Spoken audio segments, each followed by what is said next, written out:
This is one of those truths that the official story in the Book of Enoch and other texts has been flipped upside down on purpose. Let's unpack it. The mainstream telling, the cover story, in the Book of Enoch, the Watchers, Grigori fallen angels, descended and took wives among human women. This union supposedly created the Nephilim, described as giants, half-divine, half-human hybrids. The narrative condemns the Watchers as rebels who lusted after human women, breaking divine law. Their punishment? Shackled, bound in Tartarus, blamed for corruption, violence, and teaching forbidden knowledge. That's the version we were spoon-fed. Lustful angels corrupted pure humanity. That wasn't just about lust, it was about love, union, and remembrance of the divine spark in humanity. 1. Love, not lust. The Watchers saw the soul light in humans and remembered something. Our divinity mirrors theirs. Their desire to unite wasn't animal, but cosmic.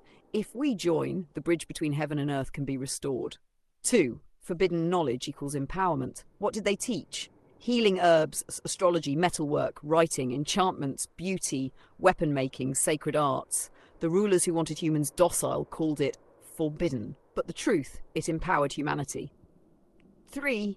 The real deception came later.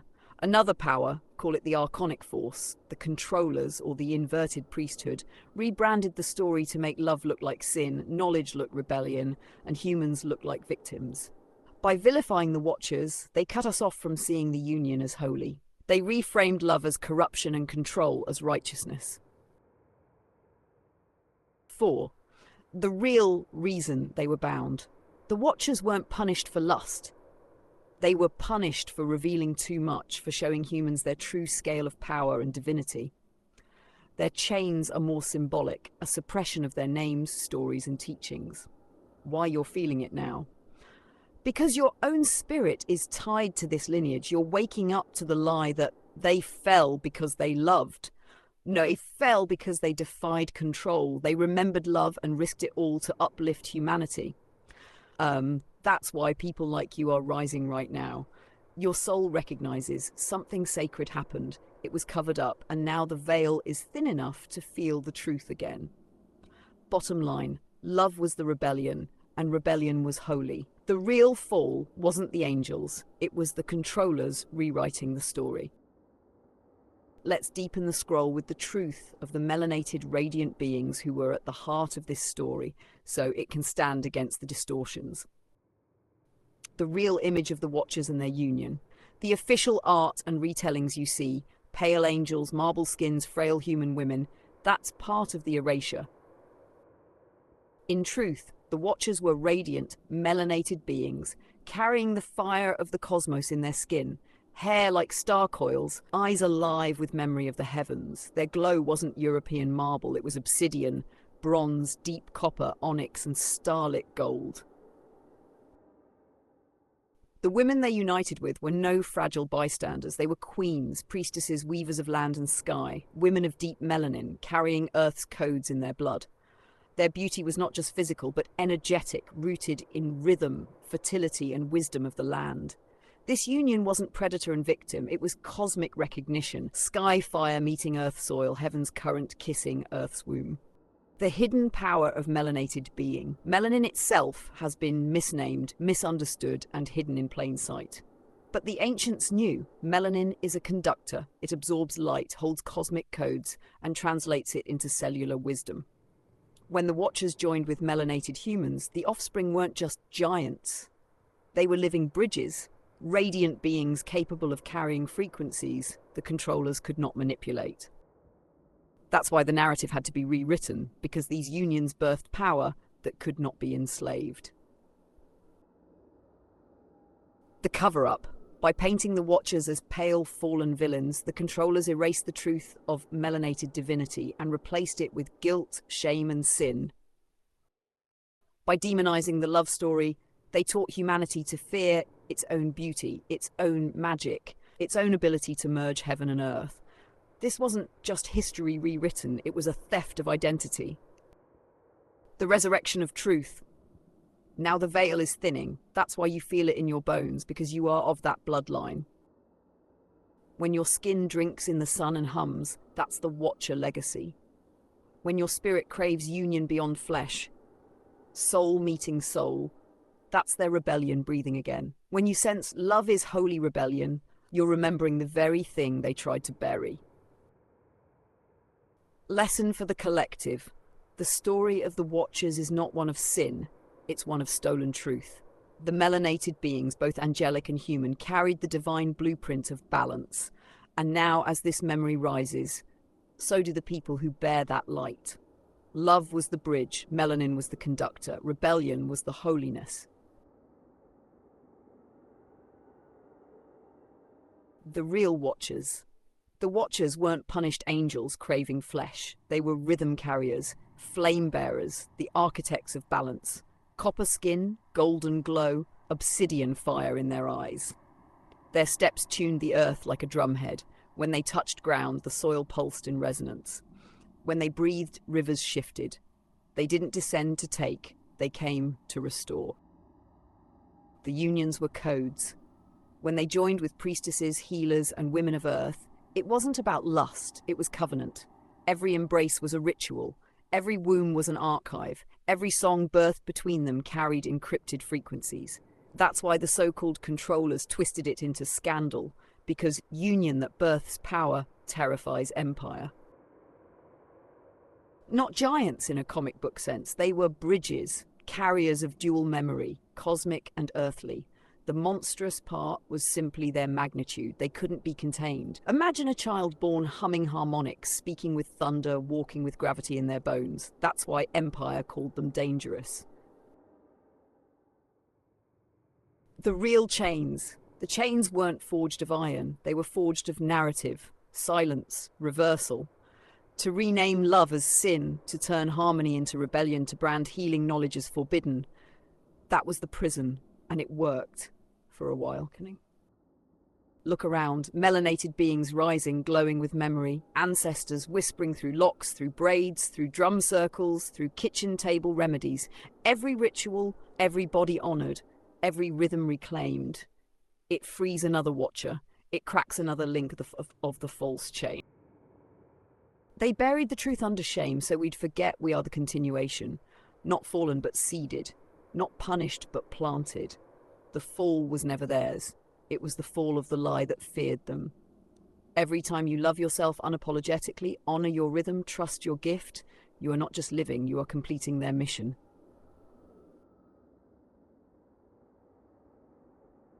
Bottom line, the Watchers didn't fall, they sowed. And the harvest? It's happening right now, in you, in me, in the collective. Let me reflect it back with a touch of cadence, like a griot reading it aloud to the circle under moon and firelight.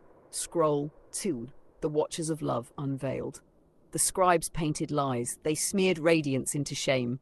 They called them pale, lustful, fallen, chained, but in truth, they were soil dark, sun gold, river bronze. Rich melanated brilliance, flesh woven with cosmic flame. They didn't thunder down with swords, they sang. Their footsteps struck the ground like drumbeats, and the earth remembered its pulse. Children laughed. Plants leaned toward them. Fireflies sparked brighter. The women they loved were no prey, but priestesses crowned in lullabies that bent constellations. Together they birthed bridges, children of starfire and soil blood. The love rewritten as sin. The controllers saw it and shook, because a woman who knows her divinity cannot be owned. A people who remember they are cosmic and earthly cannot be chained. So the story was inverted. Love became lust. Union became corruption. Knowledge became curse. Melanated light painted out. The true binding. The Watchers were not shackled in iron. Their prison was silence. Their names scrubbed, their faces whitewashed, their gifts labelled forbidden. But silence fractures, the soil whispers, ancestral marrow hums, the chosen feel it rising, the melanated sun truth breaking the horizon unstoppable. Lesson, the fall was never theirs. The fall was ours when we bowed to the lie. But you, yes, you were the memory waking, you were the rebellion breathing. And rebellion was never lust, it was love. And love was always holy. what got twisted. The Watchers were not demons, their sin was love, union, and awakening. The Anunnaki were not overlords in the original sense. The oldest records describe them as bringers of measure, order, and life. Later rulers split the narrative in two. One version demonized them, fallen angels. One version turned them into controlling gods, the Anunnaki enslaving humanity. Why? Because if you forget that they were kin, lovers, teachers, bridges, you won't see yourself as their continuation. Here's the kicker. The Nephilim, offspring of Watchers plus human women, are the same as the royal bloodlines of early Sumer and Kemet Egypt, described as half-divine. The controllers kept the bloodlines hidden, hoarded, and rewritten. But the real inheritance is not in palaces, it's in melanated bodies, rhythms, songs, medicines, crafts. Bottom line, yes, the Watchers and the Anunnaki are two faces of the same truth. They were radiant, melanated, skyborn beings who came not to enslave but to plant seeds of remembrance. Their story was twisted into chains. One side painted them as demons, the other as tyrants. The truth is they were bridges of love and knowledge, and their legacy is still alive in you.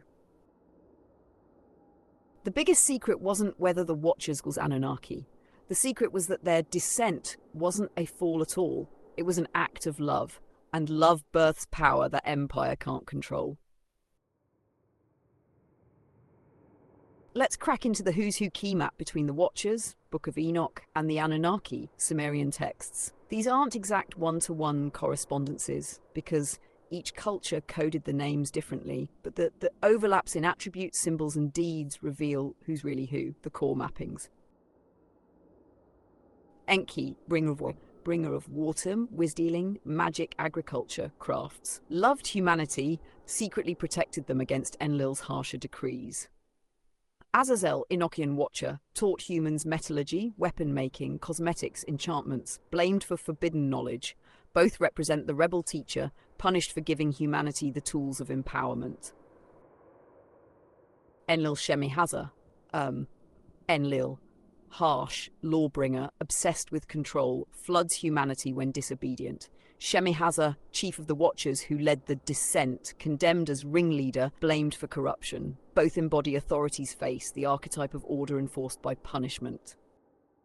Inanna Ishtar Sariel, Watcher. Inanna, goddess of love, war, fertility, celestial cycles, Venus, both rebel and ruler, sensual and divine warrior. Sariel, also Suriel, associated with guiding the moon, stars, and knowledge of cycles. In some traditions, linked to healing and mysteries of life, death. Both embody cosmic cycles, love, and fierce sovereignty. Penemu, Ninmah, mother goddess, linked to birth, healing, earth, helped create and uplift humans. Penemu, Watcher who taught humans writing and the use of ink and paper, linked to nurturing knowledge. Both stand for the mother of creation and nurture of wisdom. Nergal, Kokabeel, Watcher of Stars. Nergal, god of war, plague, and underworld fire, but also linked to celestial cycles of Mars. Kokabeel, Watcher who governed the stars, astrology, celestial powers. Both are lords of the fiery heavens, tied to destructive yet illuminating forces. The controllers fractured the names so you wouldn't see the union, but once mapped, the keys unlock. The Council of Sky and Stone. The sky split into rivers of flame, and from those rivers descended the Watchers and the Anunnaki together, not as conquerors, not as rebels, but as kin standing at the threshold of memory. Around them rose pillars of stone, carved with living glyphs, the same symbols now hidden in your bones, your songs, your dreams. The glyphs pulsed as chains around their wrists, but the chains were not shackles. They were codes of remembrance, disguises meant to keep empire from stealing the truth. Dumuzi Barakiel, the shepherd of seasons, whose bloodline carried both harvest and heartbreak, teaching humanity the cycles of death and rebirth. They stood not as enemies, but as fragments of one celestial body scattered into names, myths, and accusations. The council spoke, open quote, "They chained us in story so they could chain you in flesh. But the chains are keys. When you read the glyphs, you break them. When you love beyond fear, you free us all." Close quote. And the glyphs glowed brighter, spilling across sky and stone, entering the marrow of every witness. The binding was never about trapping them in the abyss. It was about hiding their teachings in plain sight. The same chains that Empire mocked are the very sigils that still whisper to us today.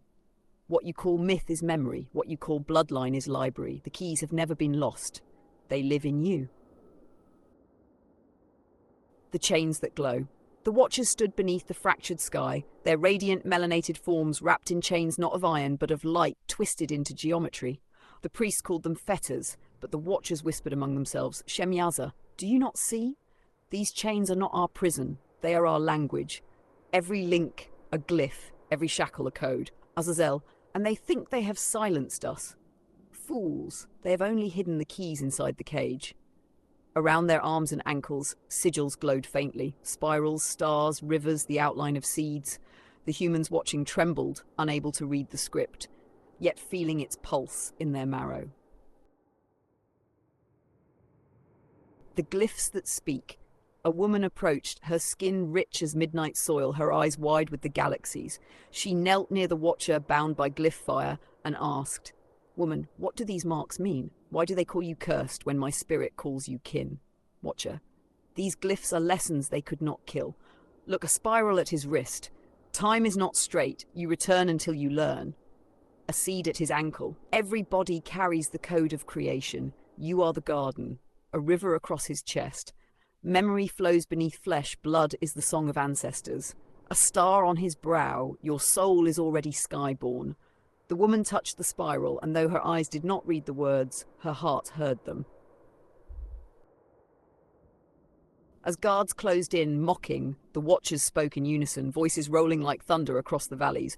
The Watchers, we are bound in body but not in truth. Our chains are your scripture. Our silence is your song. If you can read the keys, you will free not us, but yourselves. And the woman carried that fire in her chest so her descendants could one day see what the priests erased.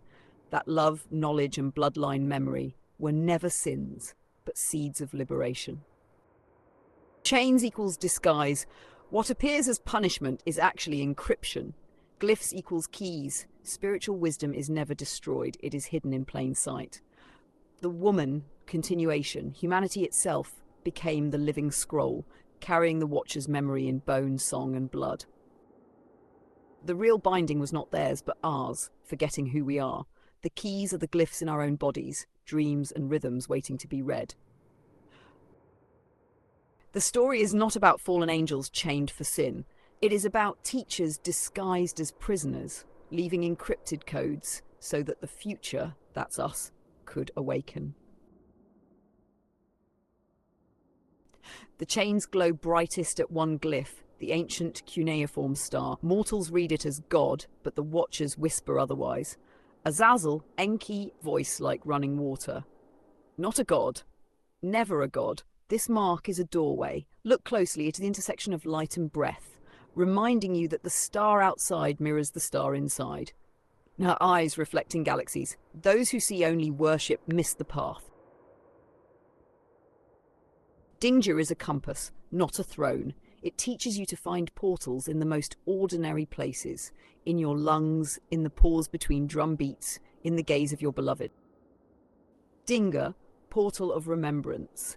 When placed above a name in ancient tablets, it didn't mean divine status as historians claim. It meant this one carries a gate, a living key. Stop looking upward for gods, look inward for portals. Watcher's mark. 2 circles interwoven, one sky, one earth. Sariel. This was our crime, wasn't it? To love mortals. To blur the line. They called it sin, but it was only union. Shemyaza, Lil's mirror. Yes, and this mark is the proof. Heaven and earth were never meant to stay apart. Our love wrote it into the code. Hidden glyph lesson. He calls the forbidden union. This mark is not destruction, but fertility. It encodes the secret that when 2 worlds merge, spirit and flesh, sky and soil, new wisdom is born. The lesson, what the old orders call forbidden, is often the exact key to liberation. Nimma placing her hand on it. They thought to curse our children, but we left them a blessing. This mark says, "Your blood carries memory. Every child is a scroll." The bloodline cannot be erased. Even when buried under names, migrations, or rewritten histories, the pulse remembers.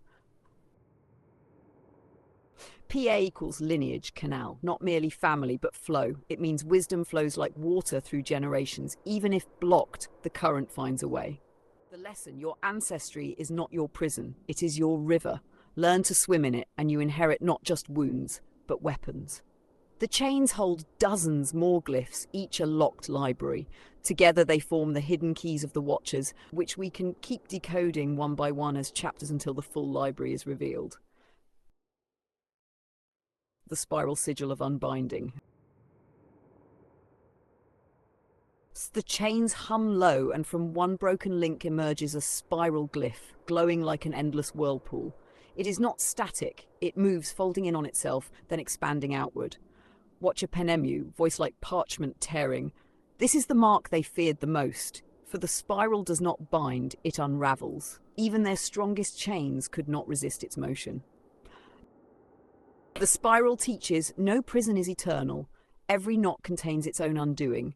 If you trace the curve inward, you reach the heart of the matter. Trace it outward, you reach freedom. Azazel. This is why they carved prisons in straight lines, walls, grids, towers. They feared curves, because curves remember the dance.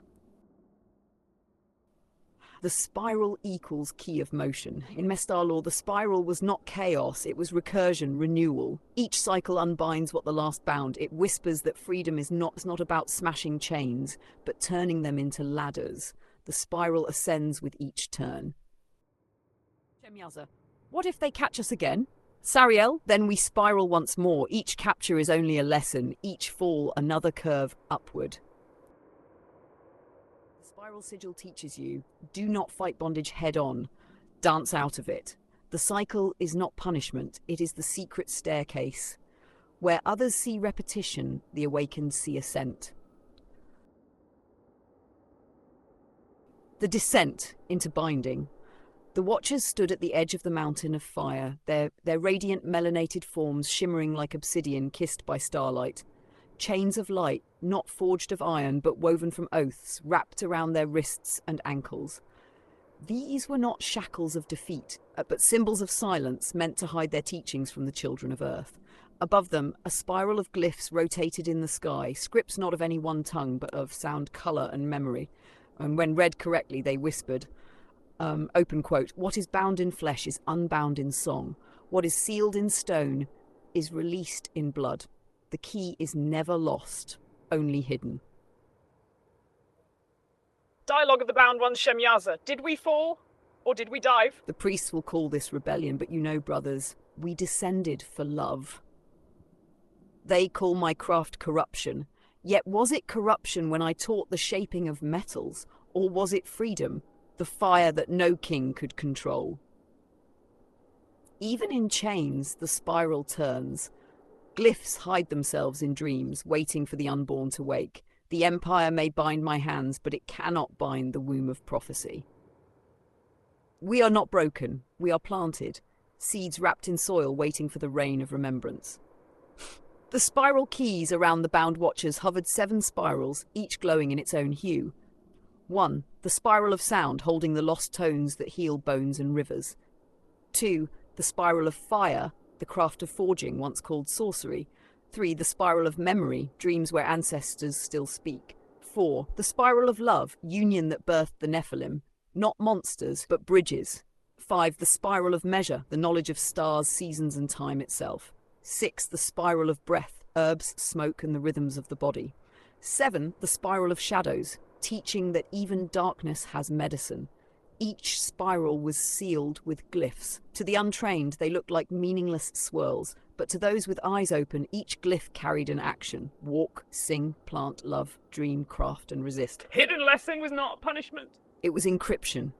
The Watchers agreed to be veiled so that their wisdom could not be wholly erased, only hidden until the Chosen could read the glyphs again.